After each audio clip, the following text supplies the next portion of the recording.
회개의 기도라는 제목을 가지고 하나님의 말씀 나누겠습니다. 여러분, 우리가 지난주에 말씀을 접했는데 이스라엘 백성들이 성벽을 52일 만에 재건을 하지요. 그리고 학자 에스라에게 청해서 율법 말씀을 좀 읽어달라고 부탁을 합니다. 근데 말씀을 읽는데 백성들이 그냥 말씀을 받는 그 모습이 말씀에 반응하는 모습을 보이죠.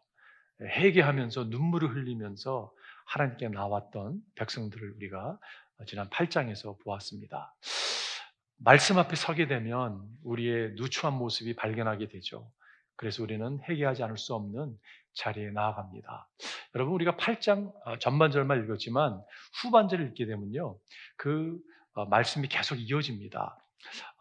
그들이 사실 나팔절 날 7월 1일 날 그들이 나팔을 불고 그런 집회에 참여하면서 하나님께서 회개의 영을 부어 주셔서 그들이 회개하고 나아가고 있었는데, 여러분 지금 그 이틀이 지난 다음에 또 그 다음 날에도 에스라를 청해서 말씀을 읽게 합니다. 근데 말씀을 접하다가요, 몰랐던 것을 발견하게 돼요. 여러분 그런 경험 있으시죠? 우리가 말씀을 접하는데 이건 몰랐었는데 그런 걸 발견하게 됩니다. 그 발견이 무엇이었냐면 초막절기에 대한 말씀이었습니다. 지금 이 나팔절이 시작되고 열흘이 지나면 속죄 제일이라고 여러분 사람들이 나와서 하나님께 죄를 고하는 그런 것이 있고요. 바로 이어지는 것이 초막절입니다.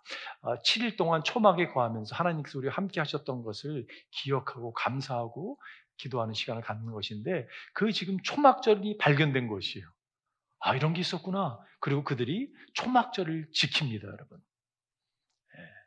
그 지키는 모습이 성경에 나오죠. 그래서 오늘 우리가 9장의 말씀을 매주마다 한 장씩 우리가 접하고 있는데 8장 마지막 절 이렇게 끝납니다. 에스라는 첫날부터 마지막 날까지 날마다 하나님의 율법책을 읽어 주었다. 백성은 이래 동안 절기를 지키고 이 초막절을 지금 7일 동안 지킨 겁니다. 열흘째 되는 날에는 규례대로 성회를 열었다. 지금 7일 동안 여러분 말씀 앞에 나갔던 이스라엘 백성들, 그리고 오늘 이어지는 말씀이 9장의 말씀이에요.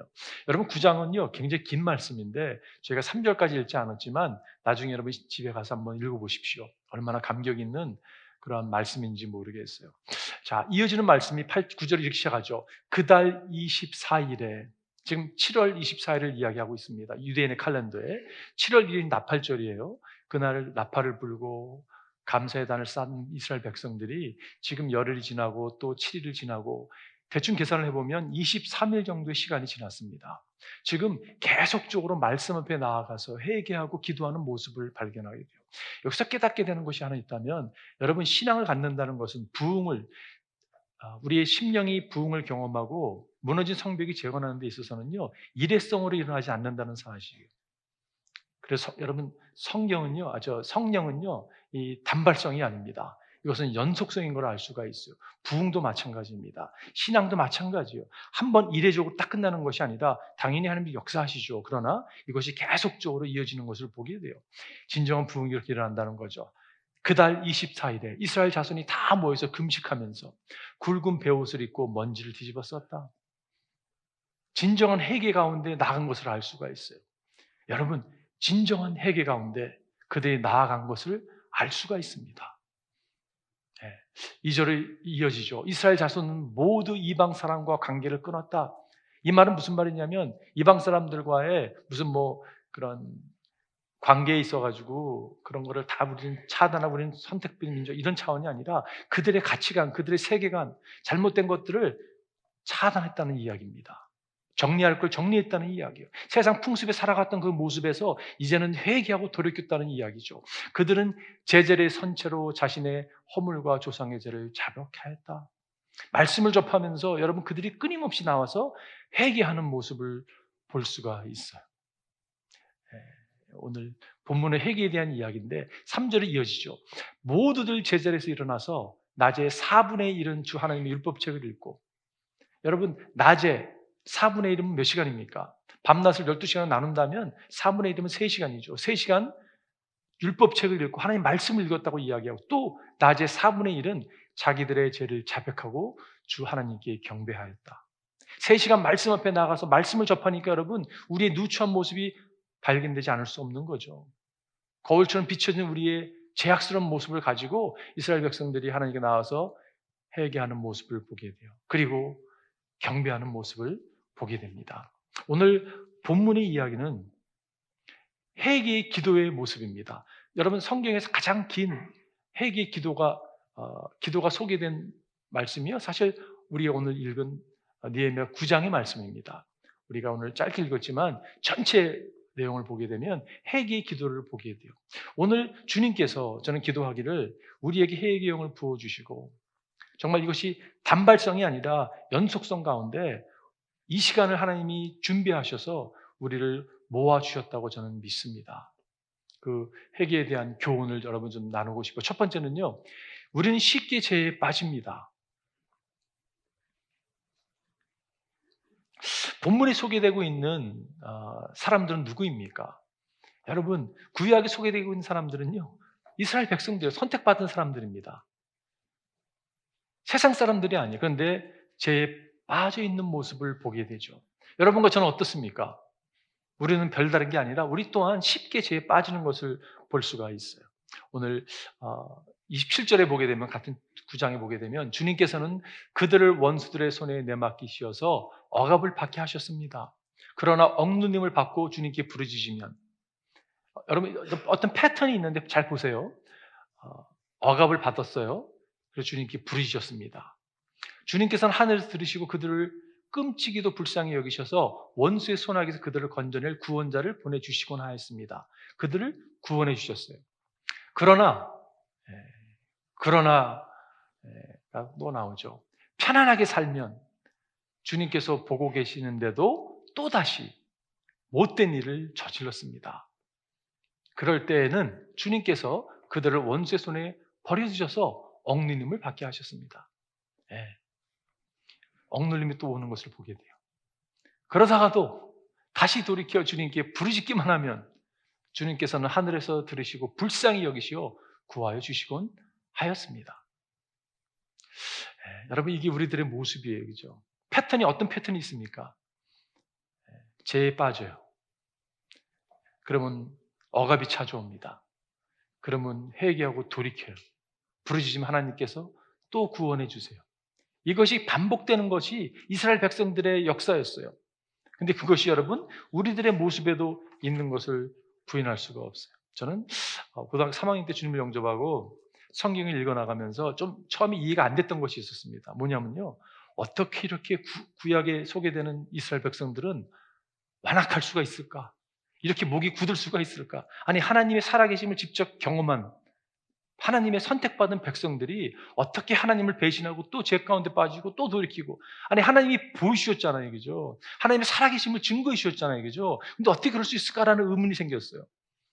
나중에 보니까 그게 정확하게 저의 모습이고요. 정확히 우리들의 모습이에요. 하나님의 살아계심을 경험했음에도 불구하고 주님을 배신하고 주님을 등을 돌리고 살아가는 그러한 모습이 우리 가운데 있는 것을 부인할 수가 없습니다. 여러분 사도 바울이 이렇게 고백했어요. 디모데 전서 1장 15절 끝에 보면 나는 죄인의 우두머리입니다. 그 고백이요. 저는 과거에 주를 몰랐을 때 죄인이었습니다가 고백하는 게 아니라 지금의 나의 모습이 이렇습니다라고 고백하고 있는 것이. 그게 여러분과 저의 모습이에요. 여러분 그거 아세요? 우리는 우리가 생각하는 것보다 더 악질이라는 사실 아세요? 여러분과 저는 우리가 좀 근사하게 보일 수 있잖아요. 겉으로 보기에는. 그렇지 않습니다. 깊게 들어가 보잖아요. 악질도 이런 악질이 없어요. 사도 바울은 자신을 명확히 봤기 때문에 나는 죄인의 우두머리라고 고백할 수 있었다는 거죠. 하나님을 가까이 하면 가까이 할수록 말씀을 접하면 접할수록 하나님의 온전하심이 드러나고 우리의 죄악은 더더욱 숨길 수 없도록 나타나는 것을 보게 됩니다. 어렸을 때 그 대중 목욕탕을 갔던 기억이 떠올랐습니다. 여러분 한국에 계실 때 특별히 명절이 되면 대중 목욕탕 가셨던 분이 계실지 모르겠어요. 저는 그런 사람 중에 한 사람이었습니다. 명절이 되면 대중 목욕탕 가가지고 뭘 합니까, 여러분? 때 빼고 광내잖아요, 그죠? 기억이 있습니다. 이렇게 형의 등을 밀어줬던 기억도 있고 형이 저의 등을 밀어줬던 기억도 있고 큰 등이 막 이렇게 떼 빼고 광냈던 그런 시절이 있습니다.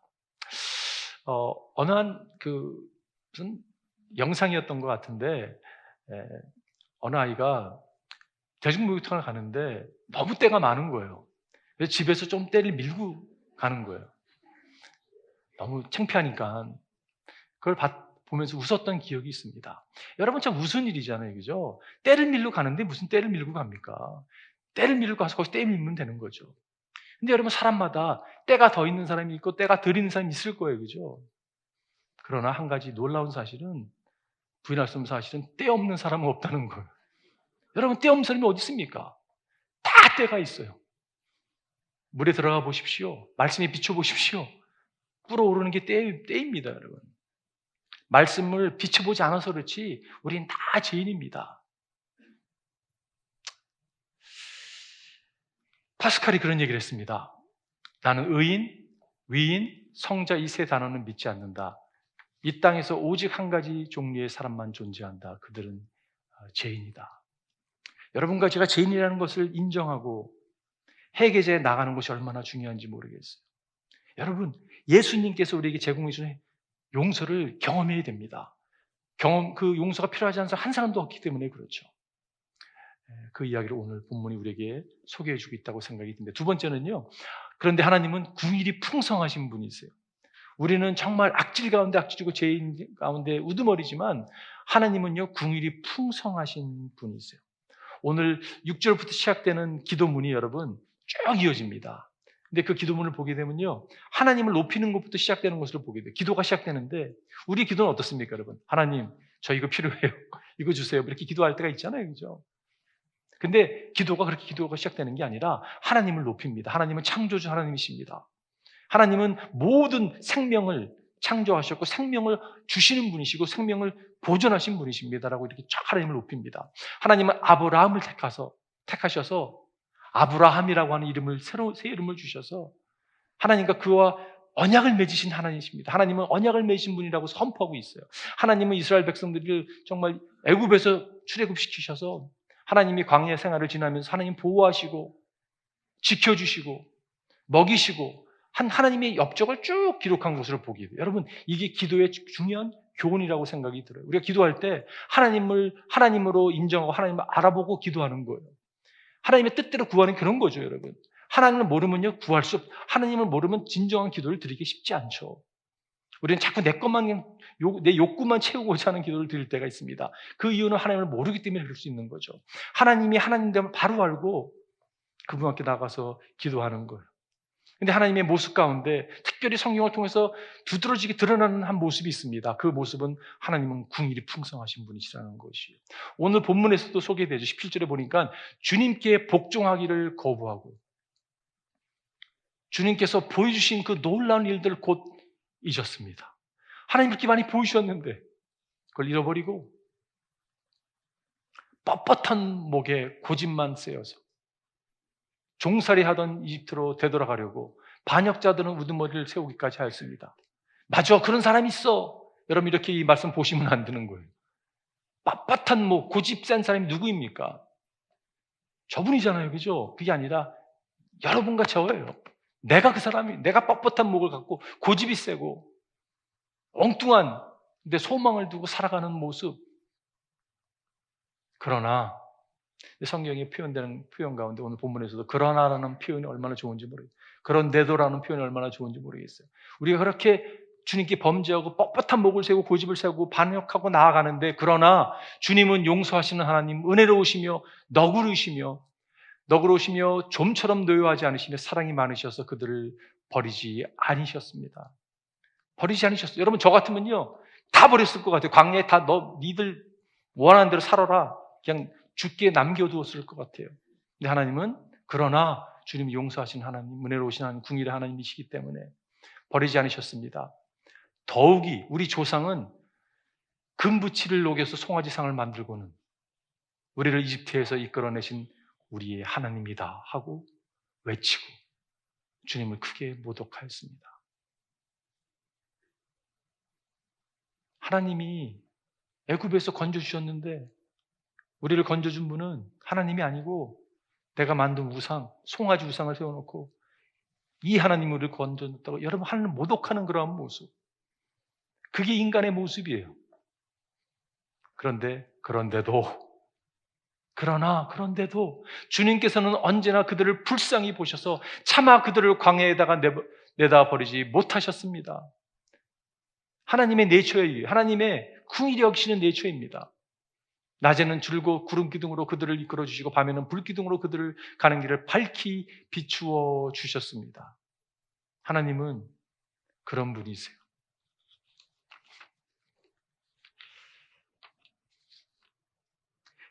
아무리 우리의 죄악이 악하고 추하고 수없이 많다고 해도 하나님의 은혜와 하나님의 긍휼은 그 모든 것을 다 커버하는 것을 우리가 깨닫게 돼요. 맥스 루케로라는 분의 은혜라는 책에서 나온 한 글귀입니다. 여러분 자신에게 한번 질문해 보십시오. 당신 눈에는 자비로 흘러넘치는 하나님의 잔이 보이는가? 여러분 보이세요? 아니면 그저 잔이 마를까 노심초사하고 있는가?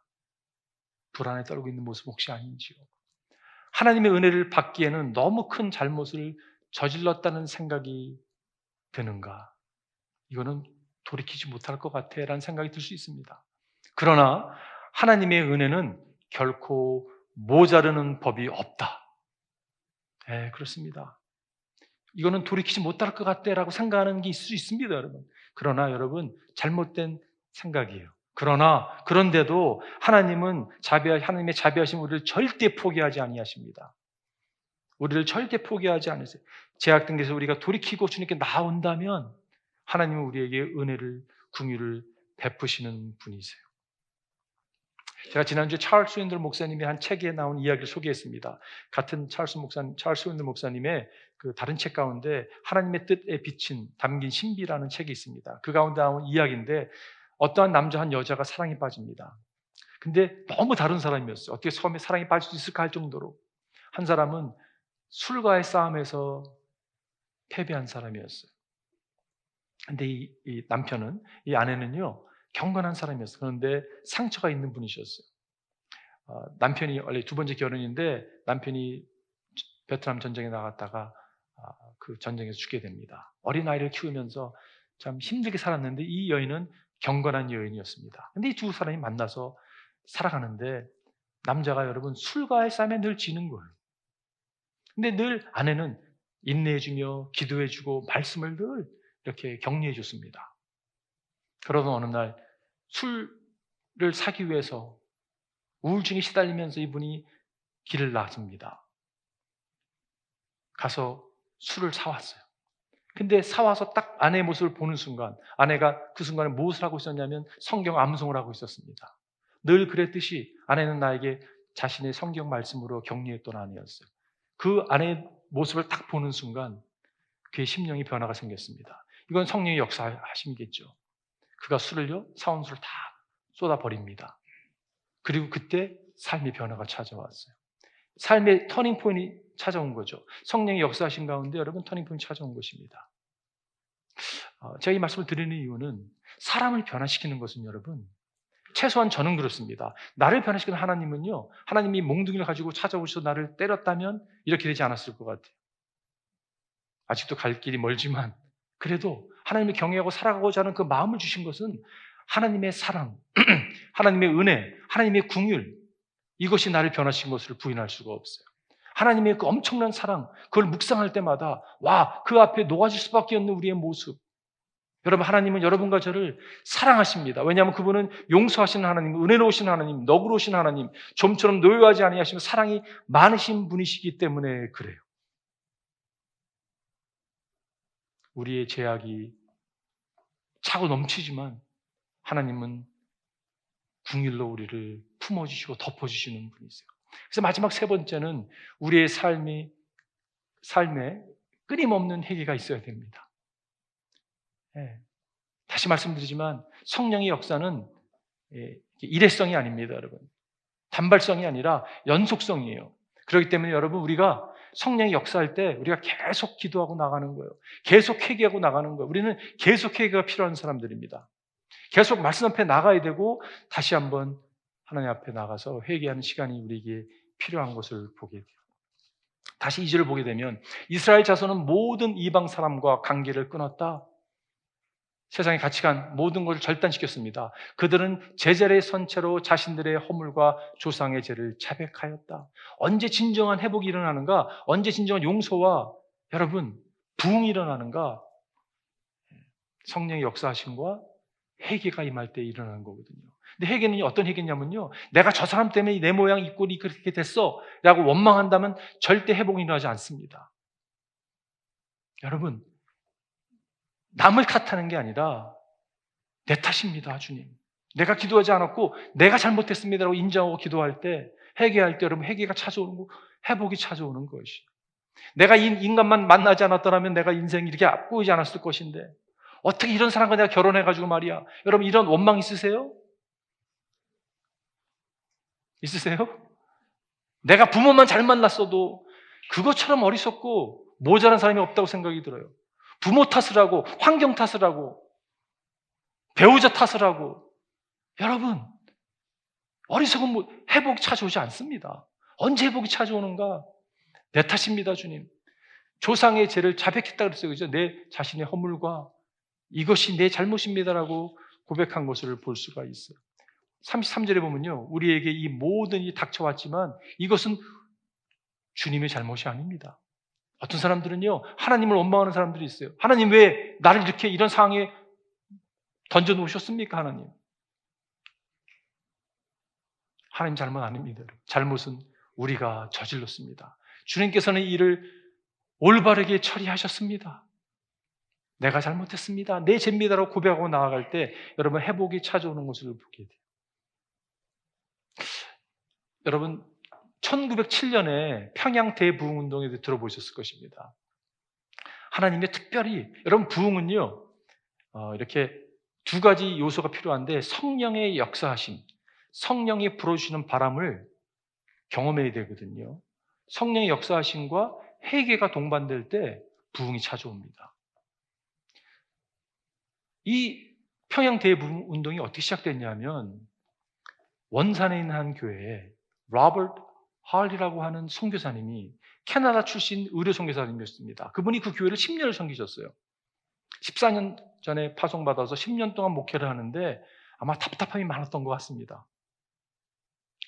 성도들을 세례해서 이렇게 준비해 놓으면요, 성도들이 엉뚱한 얘기하고 엉뚱한 삶을 여전히 세상과 차단되지 못하고 그런 모습을 가지고 살아가는 모습이 아마 안타까웠던 것 같습니다. 기록에 보면요, 성도들이 모이면 그렇게 막걸리를 돌리면서 그렇게 많이 이렇게 축제 분위기 가운데 나갔던 것 같습니다. 근데 그런 모습이 좀 안타까우면서 어떤 성도들에겐요, 당신 이제 교회 나오지 말라고 그렇게까지 하면서 이분이 좀 치리도 하고 그렇게 강하게 했는데 원산에서 주일을 맞아서 이 하리 목사님이 설교를 하시는데 하나님께서 말씀 앞에 성령께서 불어주신 바람 앞에 자신의 누추함을 발견하게 된 것이, 내가 오만했구나, 교만했구나, 내가 누군데 사람을 정죄하고 그래가지고요 자백을 합니다. 내가 죄인입니다. 여러분 가식적인 회개가 아니라 진정 성령께서 역사하시는 회개를 해요. 어떤 일이 났을까요? 회개의 영이 그 원산의 교회를 휩싸죠. 숭덕 중학교, 초등학교 학생들이 대성통곡하면서 회개 가운데 나왔습니다.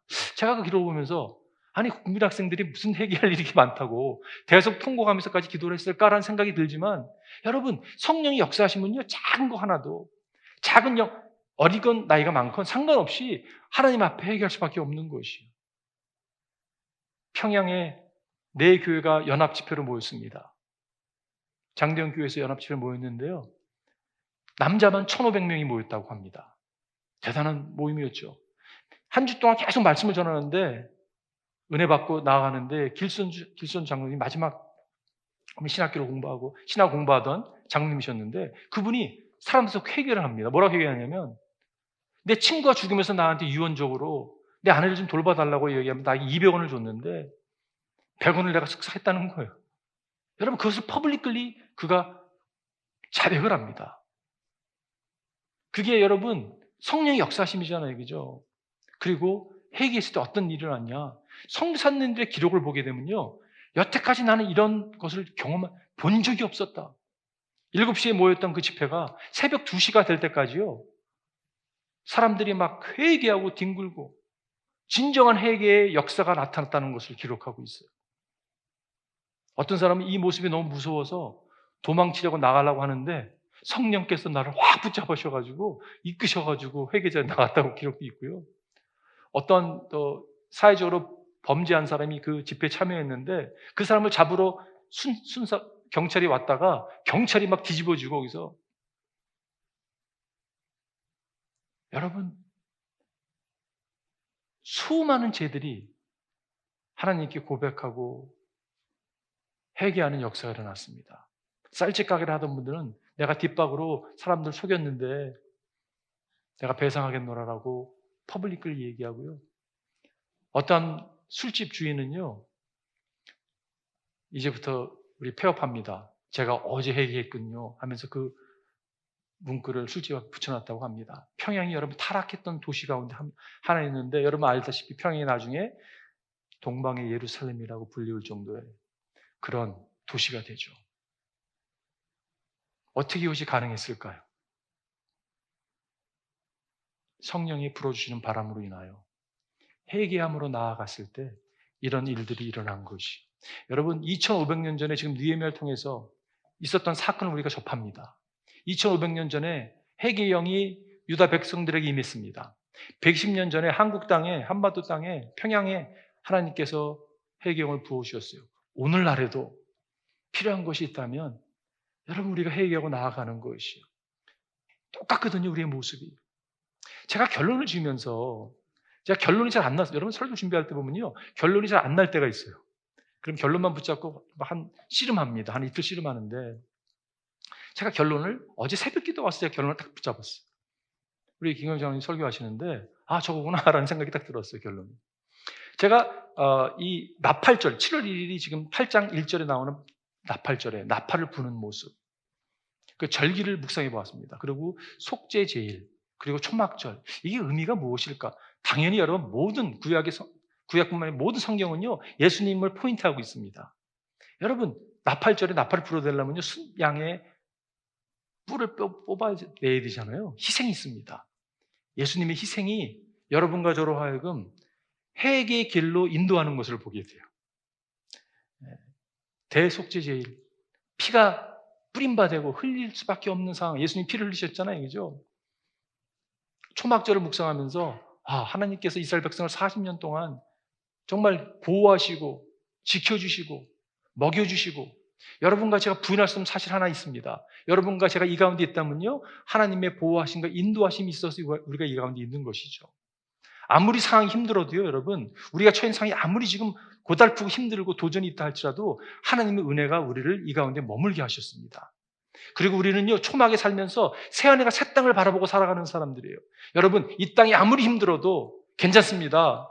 왜냐하면요 우리에게 준비된 하나님의 하늘나라가 준비되어 있기 때문에 그렇습니다. 때로는 목회자로서 질문할 때, 하나님 왜 이런 일이 일어납니까? 왜 저 사람이 저렇게 고통 가운데 살아가고 있습니까? 하나님, 하늘나라 새하늘 새 땅이 없다면요 해석이 안 되는 거예요. 그러나 새하늘 새 땅을 우리에게 주신 걸 알기 때문에 여러분 어떤 도전 가운데서도 우리가 담대하게 대면하고 나갈 수 있는 거죠. 제가 그 절기를 묵상하면서 이것이 하나님의 열심이구나 라는 깨달음이 찾아왔어요. 그렇구나. 하나님의 열심, 우리를 추구하시고 풀수하시는, 추적하시는 하나님의 열심이구나. 그렇다면 오늘날의 여러분 절기는 어떤 날이라고 생각하세요? 저는 주일이라고 생각합니다.